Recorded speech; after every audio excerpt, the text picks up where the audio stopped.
Dominic Castelli never expected his Tuesday to end with his own life hanging by a thread. He walked into that freezing butcher shop to break a soft, overweight woman who dared defy his crew. Instead, he found himself entirely paralyzed, a 6-inch boning knife pressed lovingly against his jugular. Rain hammered against the cracked neon sign of Hayes Prime Cuts, casting long, bloody red reflections across the wet pavement of South Boston. Inside, Riley Hayes was working the night shift. Riley was a big woman. She was unapologetically fat, carrying her weight, not with the timid slouch of someone trying to hide, but with the solid, immovable gravity of a boulder.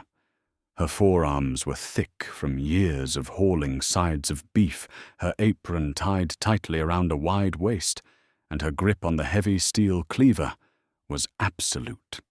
She wasn't supposed to be an obstacle. To the Castelli crime family, small-time business owners were just entries on a ledger, sheep meant to be sheared. Dominic Castelli, the newly minted head of the family after his uncle's sudden incarceration, was meticulously cleaning up the neighborhood.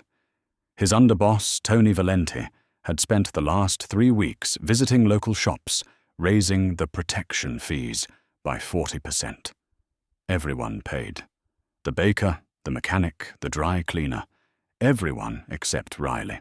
When Tony had swaggered into the butcher shop 2 days prior, blowing cigarette smoke over her fresh cuts of veal and calling her a fat cow who needed to learn her place, Riley hadn't argued. She had simply picked up a meat tenderizer and shattered Tony's left kneecap with a single practiced swing. Tony had crawled out into the gutter, leaving a trail of blood and shattered ego. Word spread fast on the streets. You don't humiliate a maid, man, and live to open your shop the next day. Dominic couldn't let it slide. A boss relies on fear, and fear dissolves the moment people realize the monster bleeds. He decided to handle the butcher himself. He wanted to look this woman in the eye and watch the defiance drain out of her before he ordered his men to burn the shop to the ground. The bell above the shop door chimed, slicing through the rhythmic thwack, thwack, thwack of Riley's cleaver. She didn't look up immediately. She was busy breaking down a heavy pork shoulder, expertly separating bone from muscle. Dominic stepped inside, accompanied by 2 of his heavy hitters, Paulie and Vincent. The men locked the deadbolt behind them and flipped the open sign to closed. Dominic wore a bespoke charcoal suit that cost more than Riley's annual rent. He was sharp, angular, and possessed a quiet, venomous energy. He stepped over the sawdust on the floor, his expensive Italian leather shoes stopping just short of the display glass. "You're a hard woman to reason with, Miss Hayes." Dominic began, his voice a low, gravelly hum that usually made civilians visibly tremble. Riley wiped a streak of blood off her cheek with the back of her wrist, leaving a faint crimson smear on her pale skin. She finally looked up, her dark eyes locking onto his. She didn't shrink. She didn't gasp. "Shop's closed," she said, her voice completely flat. "Come back tomorrow at 8, though I don't think you're here for the brisket." Dominic offered a cold, predatory smile. "I'm here about Tony. He's currently in surgery. The doctors say he'll walk with a cane for the rest of his life. Because of you." "He shouldn't have put his hands on my scale," Riley replied, returning her attention to the pork shoulder. She picked up a smaller, razor-sharp boning knife and began slicing with terrifying precision. "It disrespects the meat, and it disrespects me." Paulie, a hulking man with a broken nose, took a step forward, his hand slipping into his coat. "Watch your mouth, pig. You're talking to Mr. Castelli." Dominic raised a hand, stopping his enforcer. He was fascinated, though mostly offended by her lack of terror. He analyzed her. To Dominic, fat meant soft. It meant lazy. It meant a lack of discipline. He assumed her size made her vulnerable, a target that couldn't run, and couldn't fight back for more than a few seconds before losing her breath. He thrived on breaking people's psychological defenses, and he assumed hers were built entirely on false bravado. "I don't think you understand the gravity of your situation, Riley," Dominic said, stepping around the counter, invading the sacred space of her prep area. "You think because you've got some padding, because you swing a hammer at a man who wasn't looking, that you're tough. You're a lonely, overweight butcher in a dying neighborhood. I own the police.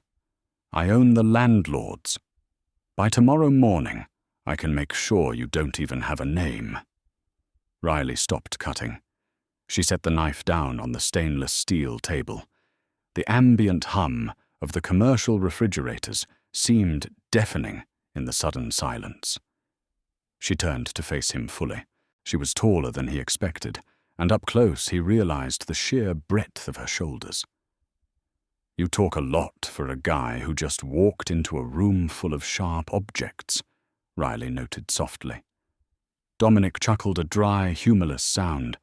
He closed the distance between them, stepping deep into her personal space. He intended to grab her by the jaw, to force her to look up at him, to establish the absolute physical dominance that had defined his entire criminal career. "Look at you," Dominic sneered, raising his hand. "You're shaking. You're just meat, sweetheart. And in my city, I'm the grinder." He reached out. That was his first and nearly his last fatal miscalculation. Dominic's hand never made it to her face. Before his fingers could even brush her jaw, Riley moved with a sudden, explosive velocity that completely shattered his prejudiced expectations. She didn't block his hand. She intercepted his wrist, her thick fingers locking around his bones like an industrial vice. Dominic gasped, shocked by the sheer unyielding density of her grip. He tried to yank his arm back, but Riley used his own pulling momentum against him. She pivoted her heavy frame, dropping her center of gravity. Using her substantial weight and lower body strength, she twisted his arm downward and stepped into his guard. Crash! She slammed Dominic face first into the freezing stainless steel prep table. The impact knocked the wind out of his lungs in a violent hiss. Before Paulie or Vincent could even process that their boss was airborne, Riley had her left forearm pressed brutally against the back of Dominic's neck, pinning him to the metal. With her right hand, she snatched the 6-inch boning knife off the table. "Hey!" Paulie roared, yanking a heavy semi-automatic pistol from his jacket. Vincent did the same, both men aiming directly at Riley's broad back. "Take another step, and your boss gets a second smile cut right below his jaw." Riley barked, her voice echoing off the tiled walls. She wasn't bluffing. She pressed the razor-sharp tip of the knife directly into the soft flesh of Dominic's carotid artery. A tiny bead of dark red blood welled up around the steel. Dominic froze. The cold metal of the table bit into his cheek, but all he could feel was the searing, terrifying heat of the blade kissing his pulse. He couldn't swallow. If he swallowed, the blade would pierce the vein. His heart hammered, wildly trapped in the humiliating reality that he was completely, utterly at the mercy of a woman he had dismissed 30 seconds ago. "Put the guns down, boys." Dominic choked out his voice, a strained whisper. "Do it, now!" Paulie and Vincent hesitated, exchanging panicked glances before slowly lowering their weapons to the sawdust-covered floor. "Kick them away," Riley ordered. They complied, the heavy guns sliding across the floor and under the meat display cases. Riley leaned in close. Dominic could smell the metallic tang of raw meat and the faint scent of vanilla on her skin. Her heavy, rhythmic breathing was calm. Far too calm for a civilian holding a Mafia boss hostage. "You made a few bad assumptions today, Mr. Castelli." Riley whispered, her lips right by his ear. Her voice was devoid of panic, replaced by an icy, calculated edge. "You looked at me and saw a fat girl you could bully. You saw soft. You didn't realize that weight is leverage. You didn't realize that breaking down 200-pound hogs every day gives a person a very deep understanding of anatomy. She applied a fraction of a millimeter more pressure to the knife. Dominic squeezed his eyes shut, a cold sweat breaking out across his forehead. But your biggest mistake, Riley continued, the twist of her words sinking in, was not doing your homework on who owned this shop before me. My father was Arthur Hayes. Dominic's eyes snapped open. The name hit him like a physical blow. Arthur Hayes. I see you know the name, Riley noted, feeling his muscles tense beneath her forearm. Everyone in the New England underworld over the age of 30 knew Arthur Hayes. He wasn't just a butcher. During the brutal gang wars of the 90s, Arthur had been the premier cleaner for the O'Bannon Irish Syndicate. When the Irish needed a body to completely vanish, without a trace it was brought to the back room of Hayes Prime Cuts. Arthur knew how to dismantle a human being and, under an hour, feed the flesh to the stray dogs and dissolve the bones in industrial lye. He died 5 years ago. Dominic stammered against the steel table. He did, Riley agreed. A heart attack. But not before he taught his only daughter the family trade. How to hold a knife, how to process meat, how to make sure a mess is cleaned up so thoroughly that even the FBI can't find DNA. She leaned her considerable weight a little heavier onto his neck, restricting his airflow just enough to induce panic. You walked into my shop threatening to make me disappear. She growled, the raw power in her voice vibrating through the table. Do you have any idea how easy it would be for me to drag you into the walk-in freezer?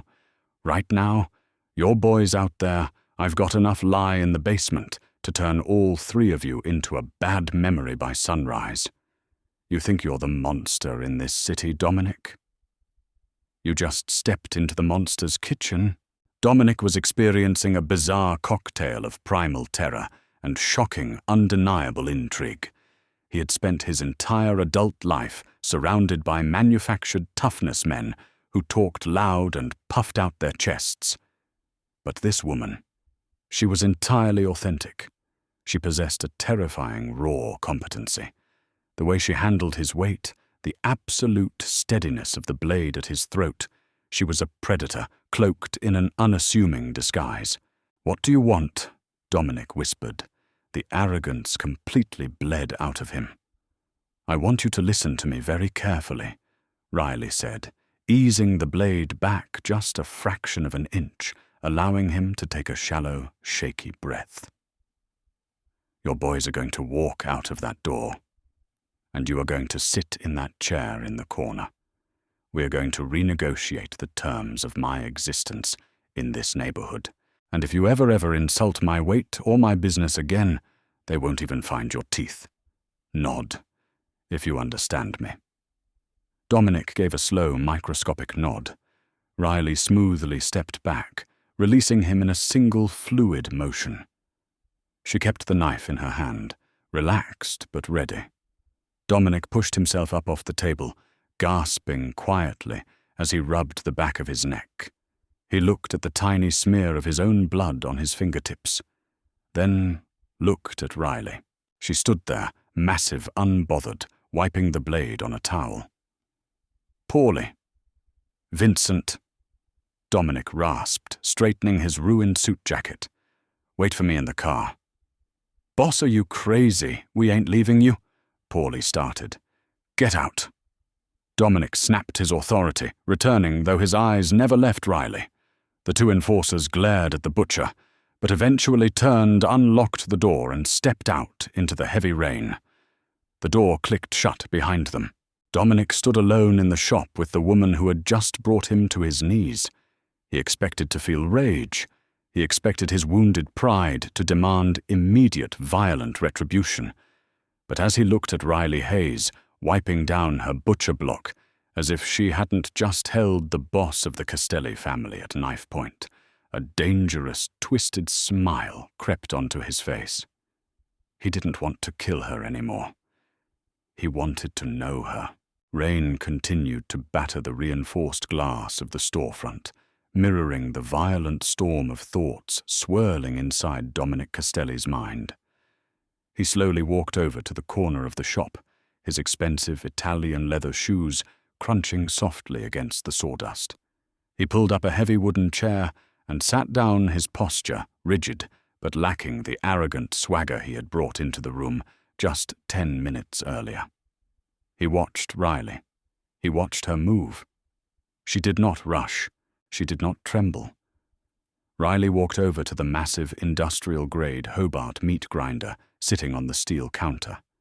She began feeding chunks of beef into the top, the machine roaring to life with a deafening mechanical hum that vibrated through the floorboards. She was a woman of substantial size, her thick hips and broad back, speaking to a lifetime of heavy, unforgiving labor. Dominic had spent his entire life surrounded by women who starved themselves to fit into designer dresses, women who moved like fragile birds. Riley moved like a freight train, deliberate, unstoppable, and entirely comfortable taking up space. "You have my attention."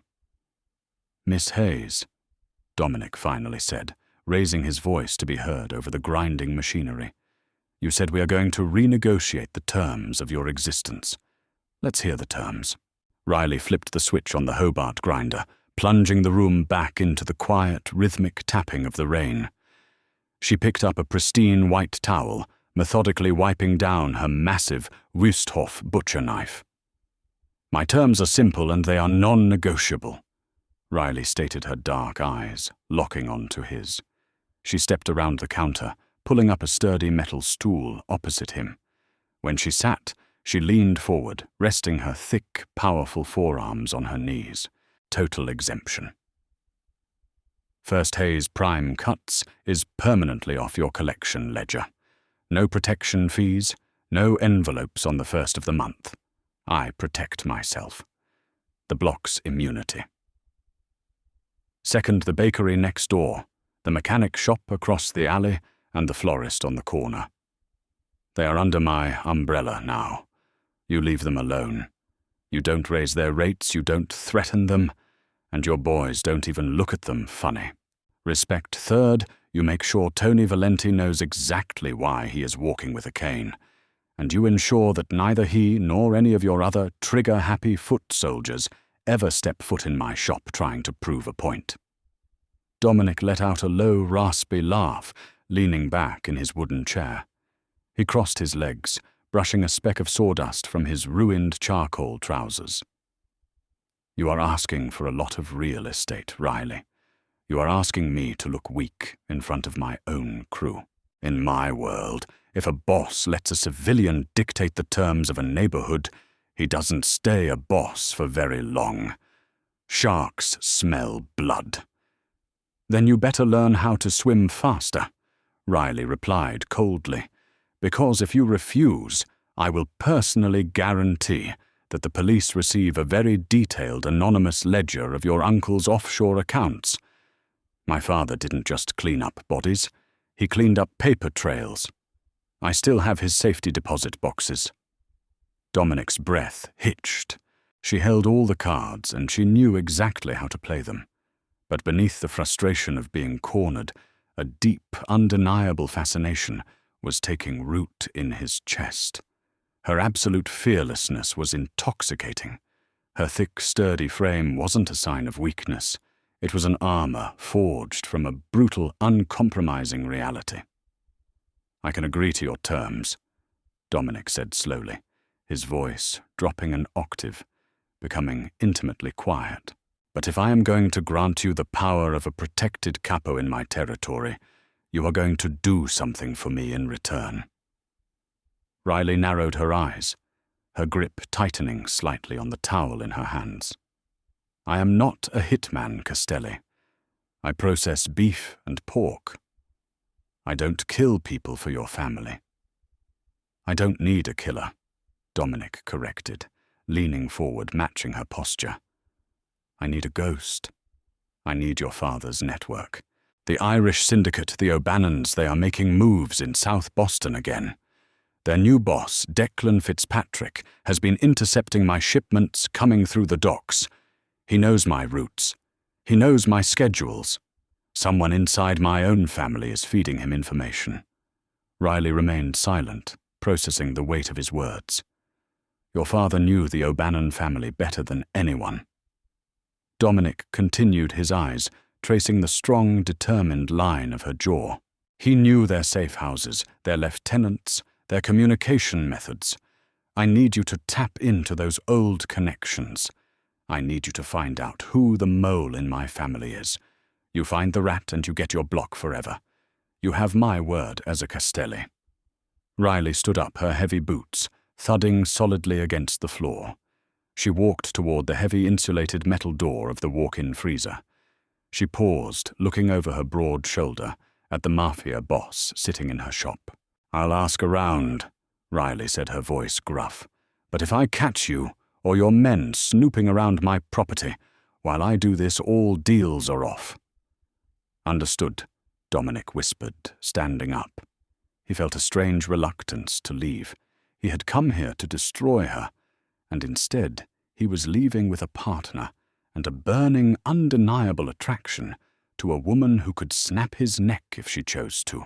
3 nights later, the neon sign of Hayes Prime Cuts was switched off, but the interior was bathed in the harsh, sterile glow of the fluorescent overhead lights. Riley was in the back room, her thick, muscular arms hauling 100-pound side of beef onto the steel hooks. Sweat beaded on her forehead, her breathing heavy and rhythmic. She enjoyed the physical strain. It silenced the anxiety creeping into her mind. She had made calls. She had spoken to old weathered men who remembered her father with a mixture of reverence and terror. And she had found the answer Dominic Castelli was looking for. The heavy front door of the shop rattled violently. Someone was trying to force the lock. Riley wiped her hands on her stained apron, her instincts flaring. She quietly unhooked a heavy forged steel meat cleaver from the magnetic strip on the wall. She killed the overhead lights, plunging the shop into shadows, illuminated only by the streetlights filtering through the front windows. The lock shattered with a loud crack. The door kicked open, and 2 figures spilled into the shop. I'm telling you, she's in here. I saw the lights, a voice hissed. Riley recognized the voice instantly. It was Paulie, the hulking enforcer with the broken nose who had accompanied Dominic days earlier. But Paulie wasn't here with Dominic. He was here with a tall, wiry man clutching a silenced submachine gun. Just burn the place down, Paulie, the wiry man growled with a thick Irish accent. Declan wants the butcher gone. She's been asking too many questions about our operations.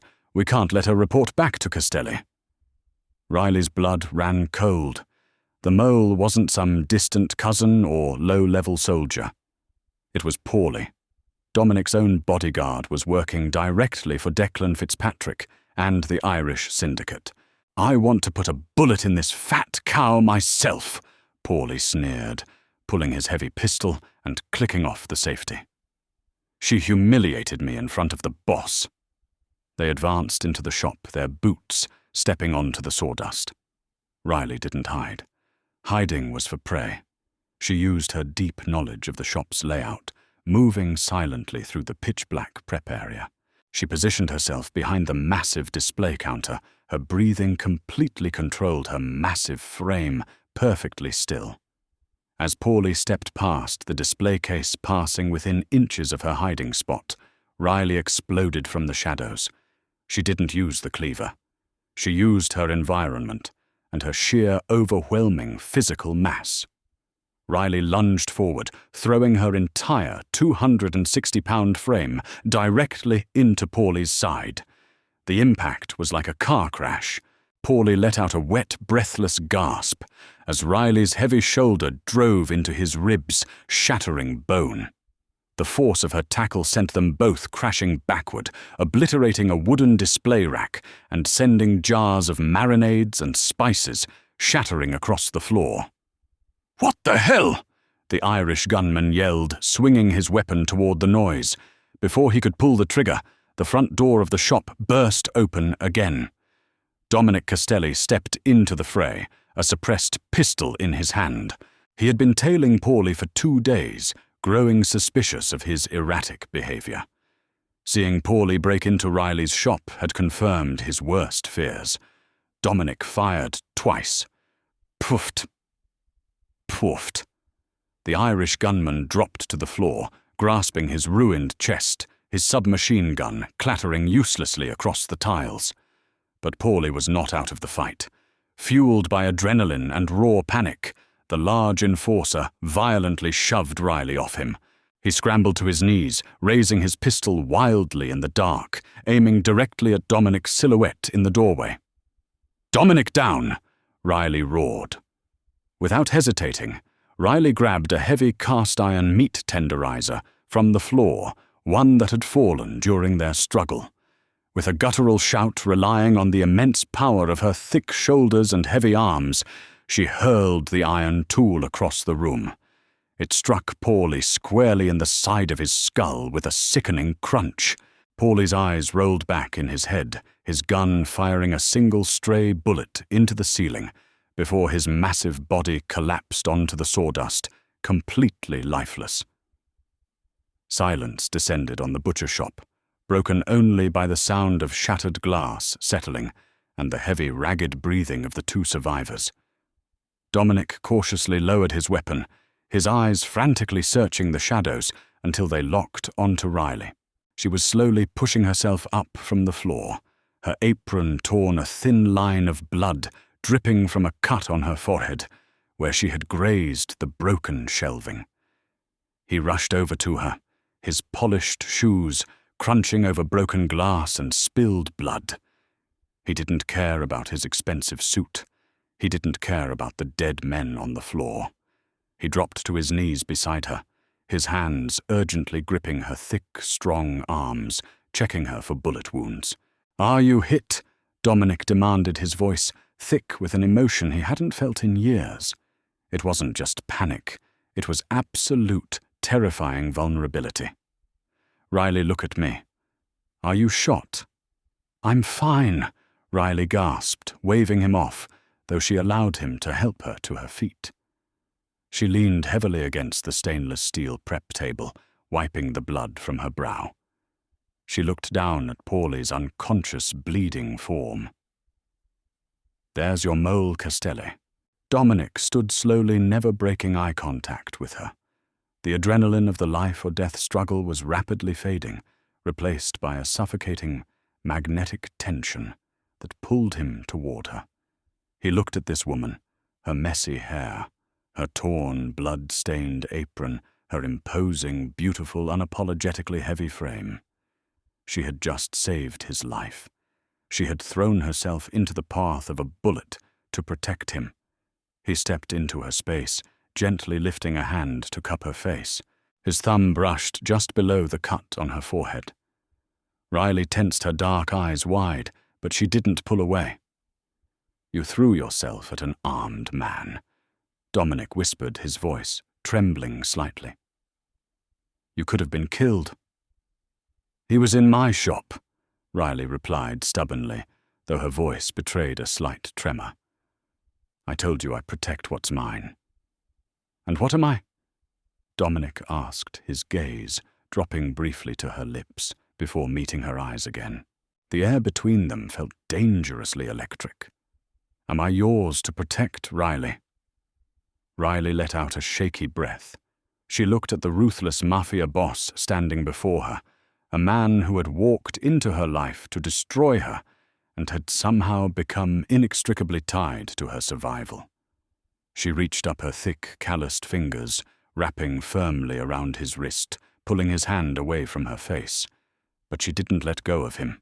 "You don't own me, Dominic," Riley said fiercely, her voice echoing in the quiet, bloody shop.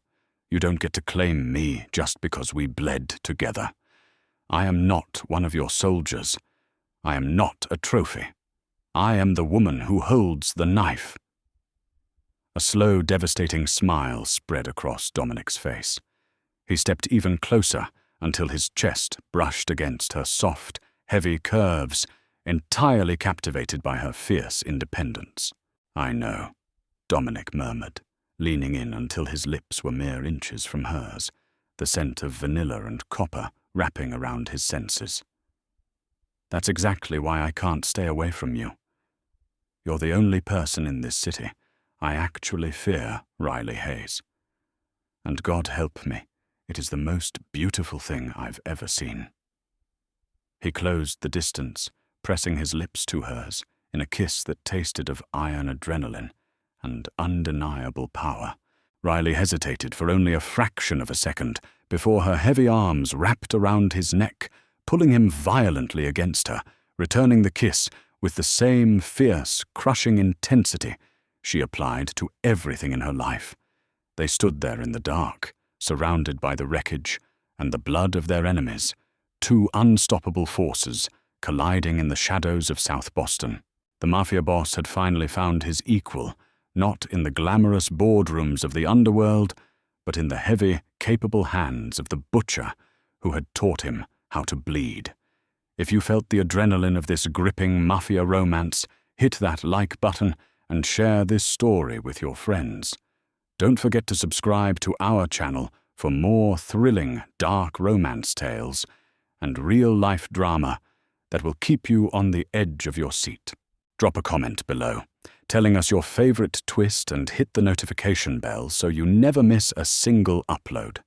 Your support helps us bring more fierce, unstoppable heroines to life.